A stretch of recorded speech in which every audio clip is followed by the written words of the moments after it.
Jama'a assalamu alaikum, barkanmu da kasancewa da ku a wannan lokaci. Kamar yadda kuka sani muna kawo muku labarai na gaskiya da suke faruwa a faɗin duniya baki ɗaya. To yau mun kawo muku labarai ne a Hausa. Cece kuce da mutane suke akan Aisha humaira. Yau za ku je gaskiya da al'amarin da yake faruwa. Mun gode. Idan wannan ne zuwan ka na farko ka daure ka danna mana subscribe. Kada ka danna alama ƙararrawa domin sanin da kai sababbin shirye-shiryen mu da zarar mun ɗora. Mun gode. Hausa Medium, tasha al'umma.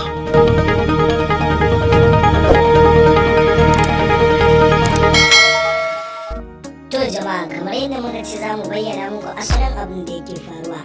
To maganar gaskiya dai Bashir maishadda ba yaudar Aisha humaira ba, duba da dama babu soyayya a tsakaninsu. Shi dai Bashir maishadda da Aisha humaira abokan aiki ne, kuma sun yi wani tallan kamfani ne mai suna Shehu Dan Kwarai. Shi yasa sun fito a matsayin mata da miji, shi yasa suka yi hotuna kamar na pre-wedding, amma mutane sai ya madidi suke wasu a gari. Don haka ma Aisha humaira ta samu damar yin magana kamar haka. Assalamu alaikum warahmatullahi ta'ala wabarakatuh, barkanmu da warhaka. Ina mana fatan alkhairi, mai magana Aisha humaira. Na fito ne zan yi magana akan wasu ƙananan maganganu da suke ta kaiwa suke kawa. Da ban yi niyyar in yi magana ba, amma wasu daga cikin yan uwana suka bani shawara ya kamata cewa in fito in yi magana saboda maganganun da suke zuwa suna dawa ya ishe su. To game da hotunan da muka yi kwanaki ni da maishadda, mun yi hotuna wanda ake tunanin aure za mu yi sa muka yi waɗannan hotunan. A'a, ko ɗaya ba haka bane. Mun yi waɗannan hotunan ne na tallan wani shago mai suna Shehu Dan Kwarai.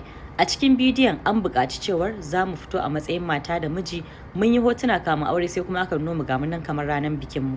Wannan mun yi shi ne duk a cikin talla, wanda a ranar da aka saki waɗannan hotunan an saki hotunan da safe, da daddaren shi kuma aka saki bidiyon saboda ya wanke wa mutane tunanin da suke yi. To sai aka zo aka saki bidiyon yana nan akan page ina ne Instagram, duk wanda ya dan je dan duba ya dan sauka kasa kaɗan, post din bai nisa sosai ba zai iya gani. Haka zalika yana na akan page din maishadda. Haka zalika mutane yan uwa da abokan arziki, abokan sana'armu da dama sun taya mu talla, sun taya mu reposting din wannan talla. Sannan kuma yana nan akan YouTube channel din maishadda, wanda duk wanda ya kalle shi, duk wani mai hankali mai amfani da tunaninsa da lissafinsa a matsayinsa na dan adam, idan ya kalli wannan bidiyon ya san cewar bidiyo ne aka yi shi na talla, saboda gabaki daya an faɗi tallan, an faɗi sunan shagon, an faɗi address, an faɗi phone numbers. To ban san me mutane suke so ba. Kun zo kuna ta wasu ƙananan maganganu, kuna cewa maishadda yau da reni da ni zai aura, ya zo ya fasa kwata-kwata. Ni da maishadda ba mu taɓa soyayya ba wallahi. Abokina ne shi tun kamun in fara fim, abokina ne shi har na zo na fara fim har zuwa yanzu. Da ni aka yi ta shirye-shiryen abubuwa da dama na bikinsa, wanda a ƙarshe kuma lokacin bikin da ya zo kuma sai Allah ya sa ban samu daman zuwa ba. Kowane ɗan adam yana da wani uzurinsa, wani abu ne ya taso min wanda Allah ya sa ban samu damar zuwa ba, kuma dama can Allah ya rubuta cewar ni ba zan samu damar zuwa wannan bikin ba. To dan Allah dan annabi ku cire wa kanku waɗannan ƙananan maganganun da kuka ɗora kanku. Ni wallahi duk maganar da kuke ko kaɗan bai dame ni ba, saboda ni da shi da kuma duk wanda yake kusa da mu ya san cewa wannan maganar babu shi, ba gaskiya bane. Haka zalika abokanan sana'ar mu gabaki ɗaya, abokanan sana'ar mu ban cire kowa ba, duk wanda ya sani ya san maishadda ya san cewa ba soyayya muke da shi ba, mu taɓa yin soyayya ba, ko da kalmar wasa ba mu taɓa furtawa junan mu soyayya ba.